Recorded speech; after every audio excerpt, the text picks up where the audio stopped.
117 এবং 119 নম্বর পরিচিতি কার্ড না টাকা দরকার নেই, আপনি আপনার পরিচিতি কার্ডটা আপনার 100 করে মালামাল গ্রহণ করুন। প্লিজ একটু দাঁড়ান, আমরা সুশৃঙ্খল ভাবে দিই।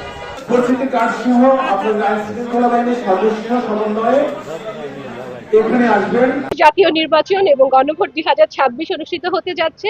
তো এই জন্য আমরা আজকে আমাদের যে 163টি ভোট কেন্দ্র পাবনা সদর যে এই আসনে 163টি কেন্দ্রে মালামাল বিতরণ এখন থেকে আমরা শুরু করছি। আমাদের 163টি কেন্দ্রের মধ্যে আমাদের 163টি জন প্রিজাইডিং অফিসার আছে এবং আমাদের মোট ভোট কক্ষ হচ্ছে 1016টি। তার মানে 1016 জন আমাদের সহকারী প্রিজাইডিং অফিসার আছে, তারা এখানে প্রস্তুত আছেন এবং আমাদের প্রতিটা কেন্দ্রে 13 জন আনসার সহ মোট 16 জন অথবা গুরুত্ব বিবেচনায় 17 জনের একটা ফোর্স থাকবে প্রতিটা কেন্দ্রে। এছাড়া আমাদের মোবাইল টহল টিম থাকবে পুলিশের, 14টি টহল টিম থাকবে পুরো আসনে, আমাদের ম্যাজিস্ট্রেট থাকবেন, আমাদের সেনাবাহিনীর টিম থাকবে, বিজিবির টিম থাকবে, পর্যাপ্ত সংখ্যক থাকবে। আমাদের সেক্টর অনুযায়ী তারা বিভাজন করে নিয়েছেন কে কোথায় ডিপ্লয়েড হবেন। এই হচ্ছে আমাদের সামগ্রিক প্ল্যান।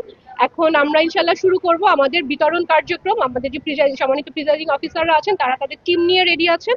আমরা তাদেরকে মালামালগুলো এবং ব্যালট পেপারগুলো বিতরণ করব। অধিক গুরুত্বপূর্ণ 15টি আছে, গুরুত্বপূর্ণ আমাদের আছে আরো 22টি, মোট 37টি কেন্দ্র আমাদের গুরুত্বপূর্ণ বিবেচনা আছে।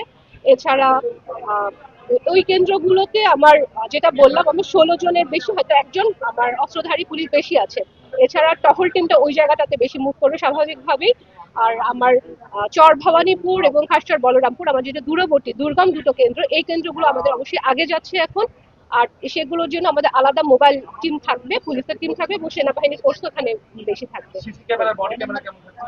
আমাদের সিসি ক্যামেরা প্রতিটি কেন্দ্রেই থাকছে, এখানে ভোট গণনা কক্ষ এবং ক্যাম্পাসটাকে কভার করছে মেইনলি। আর আমাদের বডি ক্যামেরা থাকছে হচ্ছে ঝুঁকিপূর্ণ কেন্দ্রগুলোতে।